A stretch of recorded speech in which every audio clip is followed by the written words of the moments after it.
conditions are either 0 or 1, just like in here. So it makes sense now to introduce a new type, let's say vex2, representing a new type of object, which consists of vectors together with this base 2 equality that we've been talking about. So for example, 5, 1, 2, we check that the same as 1, 3, 2, which is also the same as 1, 1, 1, 1. And this is now an equality in vex2. Alright, so now this is an interesting exercise for you to think about. We've defined these new type of objects, these base 2 vectors, and we want to now appreciate that addition and multiplication of vectors are actually well defined in here. Okay. That means that, let's say we consider a particular equation, 5, 1, 2 plus 4, 0, 1. So if we do addition, that would be 9, and 1, and 3. Okay, we recognize this as something that's familiar. Now over here, we have different versions. So 5, 1, 2 is 1, 1, 1, 1. I've replaced this one with another version which is equal to it. This is another vector, but it's actually the same vector as that one in the vex2. And we replaced this one here with 0, 0, 0, 1. That's 1, 2, 4, 8. That's like 8. So it's like 4 plus 1 is also 8. These are really the same. And in other words, we can go from here to here by a number of exchanges. We can replace this 4 with a 0, 2. Then we replace this 2 with 0, 2. Then we replace this 2 with 0, 1. Now, if we take these things here and we add them using ordinary vector addition, we get 1, 1, 1, 2, which converts to 1, 1, 1, 0, 1. And the point is that these two things that we end up getting here are actually equal under the exchange conditions. So if the ingredients are equal with respect to the exchange conditions, then the final result will also be equal with respect to the exchange conditions. And that's true not just of addition, but also multiplication. So please have a think about why that is. And in the next video, we're going to talk a little bit more about this base 2 arithmetic and why it works, and also give you maybe a geometrical appreciation for what's going on here. So hope you'll join me for that. I'm Norman Wahlberger. Thanks for listening.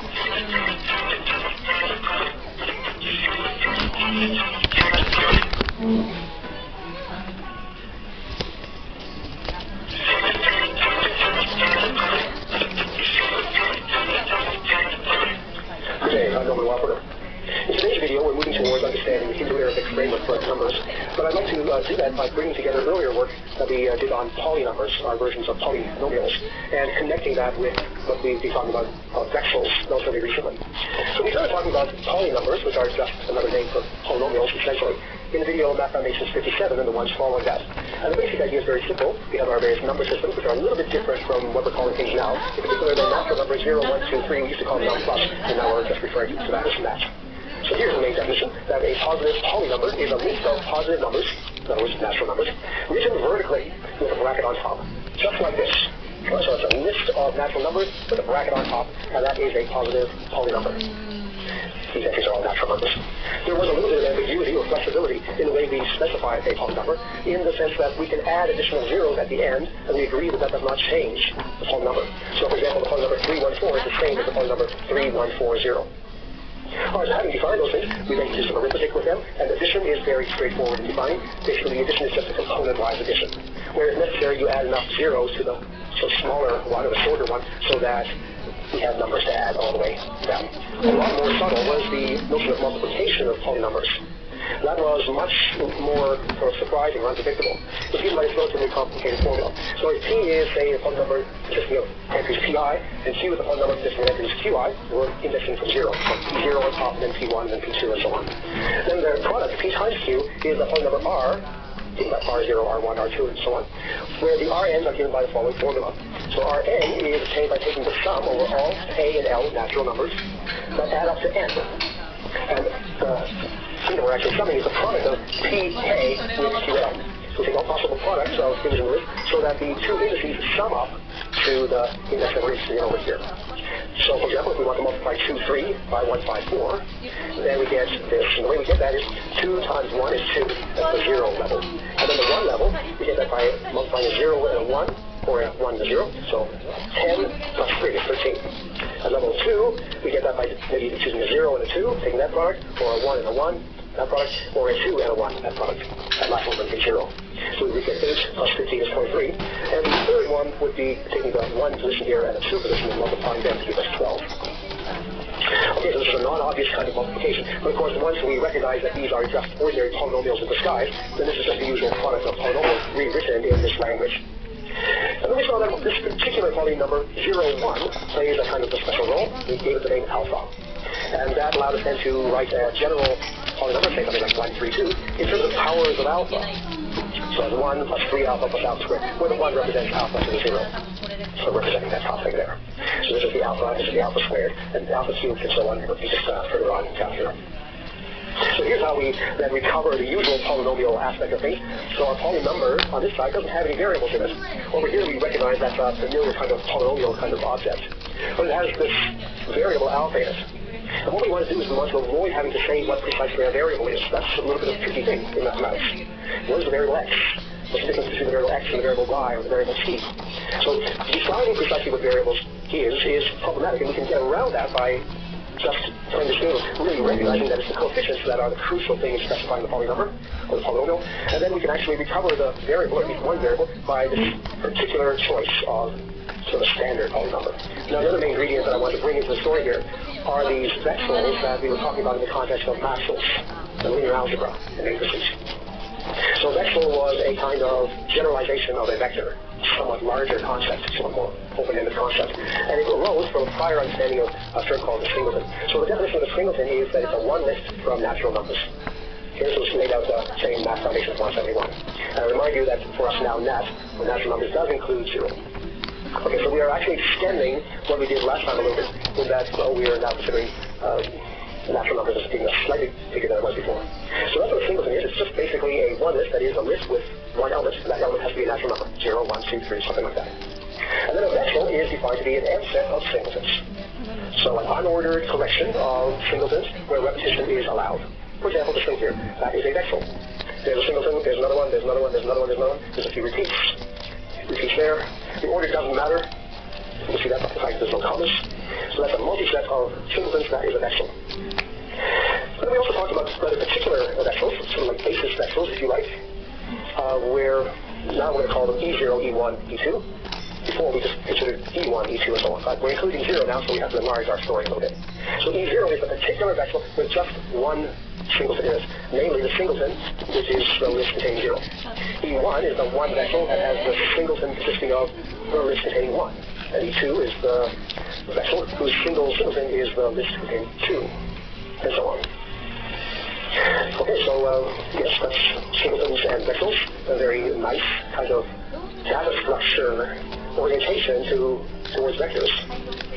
So now to connect these vectors, which are multi-sets, with the more standard idea of a vector, essentially a list, we played the following game. We had a look at a vector, like say this one here, and we observed that the objects here are in some sense naturally ordered.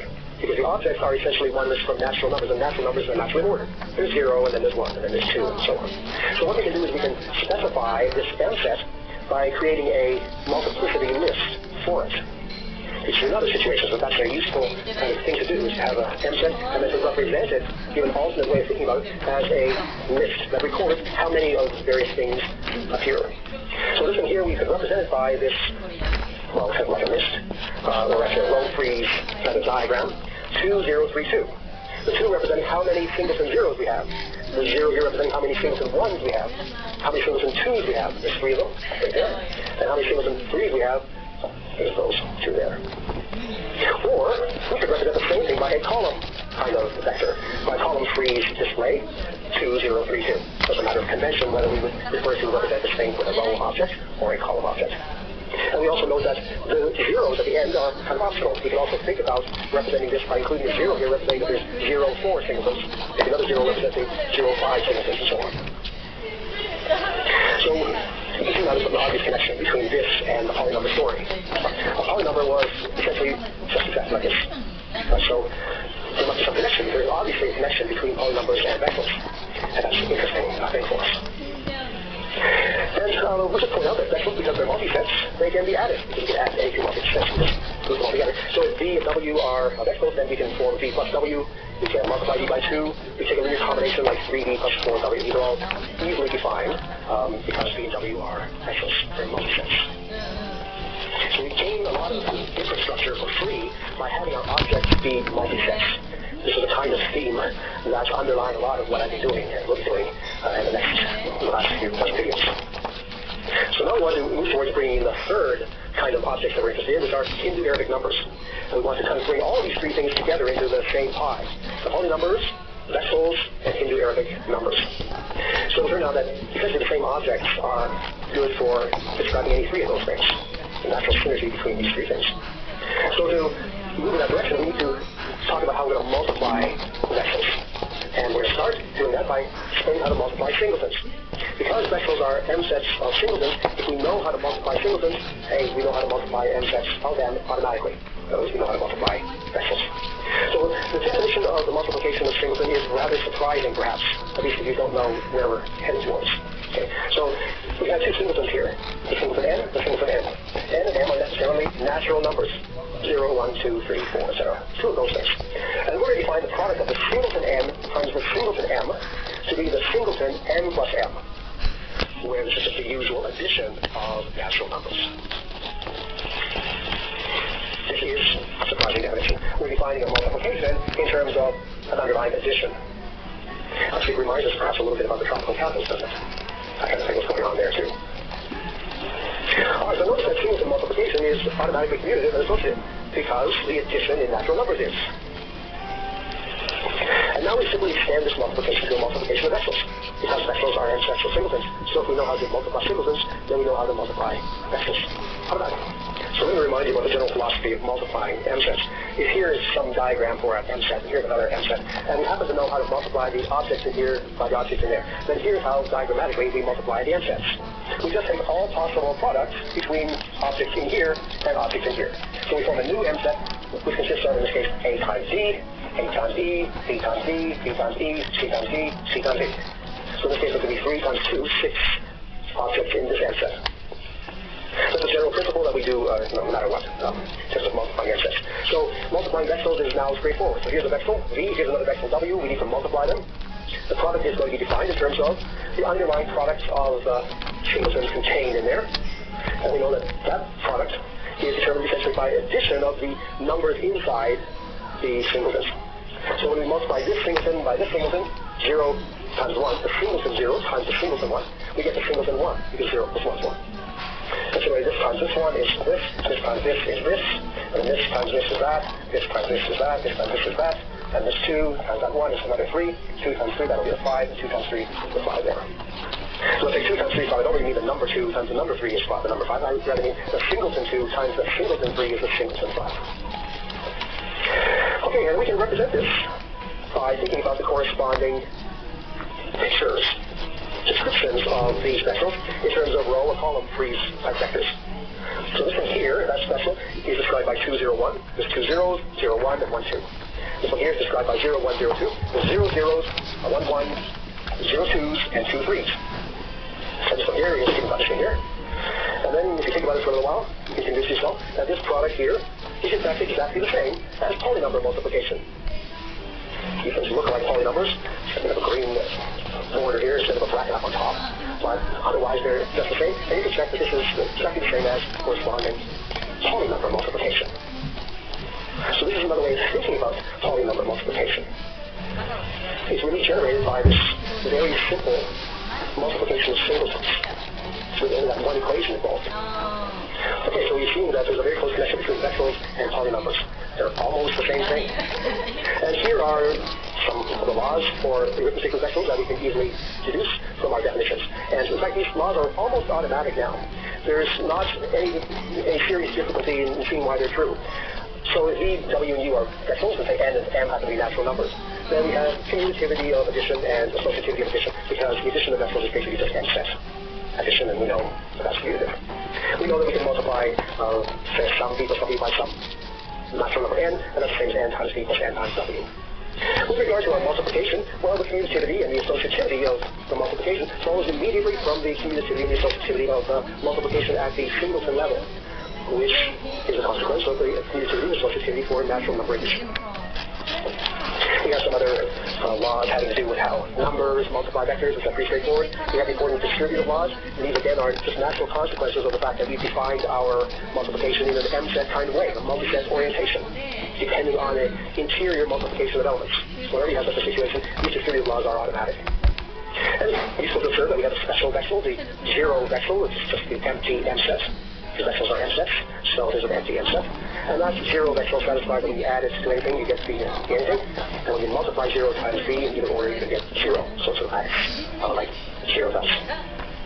So it's very pleasant that these laws of arithmetic are almost automatic here. So when we set these up, they just fall nicely into place, and we essentially no work is required to understand them, to prove them. And there's also a distinguished special, simple but distinguished special, this special 01, which officially is the M set consisting of just a singleton with one in it.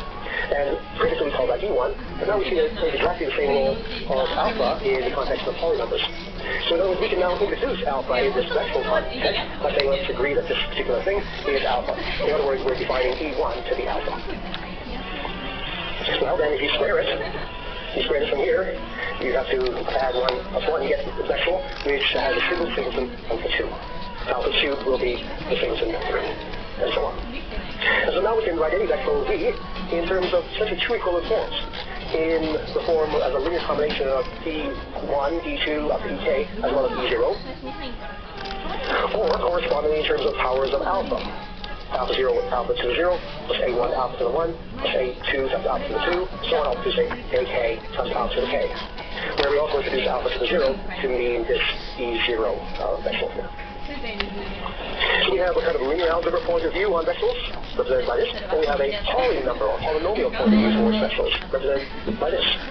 And this is really nice to have these two different aspects of things sitting inside the same structure. That means we can do polynomial kinds of manipulations or thinking, and we can do linear algebra kinds of thinking in the same context. So linear algebra and calculus kind of can interact more freely and pleasantly in this kind of setup.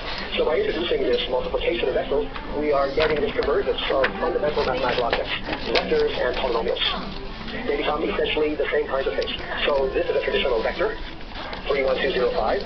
And now we know that, well, we should really think about that probably in terms of a vector rather than as a vector. And when we do that, then we naturally can associate it to the vector as 3 plus alpha plus 2 alpha squared plus 5 alpha plus to the 4. So vector, polynomial, some kind of connection there. And we realize that both of these objects are just manifestations of the underlying object, which is neither a list nor a polynomial, but rather this underlying M set. Okay, so the underlying M set has 3 zeros, a single 1, a couple of 2s, no 3s, and 5 4s. And it's really at this multi-set level that the operations become simplest to define and the laws are easiest to verify. So mathematically, this is where things want to live. Okay, the interpretations of this object as a vector, or as a polynomial, or as a polynumber, or as something else, maybe a column vector rather than a row vector, for example. These are interpretations that we bring to this underlying object, which is just a data structure. In our next video, we want to now connect more closely with the Hindu-Arabic story. How do Hindu-Arabic numbers, and the usual arithmetic that we're very familiar with, slot into this situation? We'll explain that next time. I hope you'll join me for that. I'm Norman Waldberger. Thanks for listening.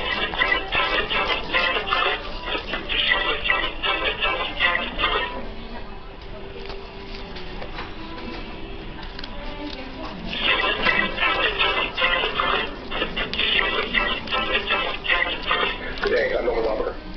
We're having another look at arithmetic, the foundations of arithmetic, the fundamental basis on which modern mathematics is built. And it all comes down, of course, to natural numbers and the arithmetic with natural numbers. And this turns out to be considerably more subtle than it's usually thought of, because we've appreciated now the huge complexity involved in larger and larger numbers. This is a key insight that we have been developing. So we know now that just to hope that the kinds of experience and understanding that we have developed for smaller numbers, the hope that that just extends in a natural way to all natural numbers is misguided. We have to think carefully about the scale at which we can legitimately and logically comprehend, define, and prove how arithmetic is valid. So the reality is probably that the currently regarded theory of natural numbers is too wide, it's too ambiguous, it's too all-embracing. We need to actually be a little bit more careful in prescribing different aspects of the things which are now currently just clumped together. In particular, there's at least 3 notably distinct levels at which we can try to access what natural numbers are. At the primitive natural number level, where we just regard a natural number as a M set of marks, and we oblige ourselves to actually write down such an M set explicitly and completely in order to have the natural number. And that's a reasonable type if we have some familiarity with that. That's math. And then there's the Hindu-Arabic natural numbers, the most familiar ones, of course, where we write down something like this, 3,793. And we're going to move to try to understand what that's all about in today's video. And we're going to try to move towards establishing some kind of definition for this other type num, which is distinguished from that. But there's also this third level, which we're aware of, the arithmetical expressions for natural numbers, where we're allowed to concoct expressions involving arithmetical operations, simple ones like this, or maybe even more complicated ones like we've been looking at. And these are also candidates for numbers, but they're definitely different kinds of objects than these ones, and these ones are different kinds of objects than these ones. And they all have different sort of scales at which they're more appropriate. Okay, that's an important thing to realize, that relatively small numbers are well captured for this sort of medium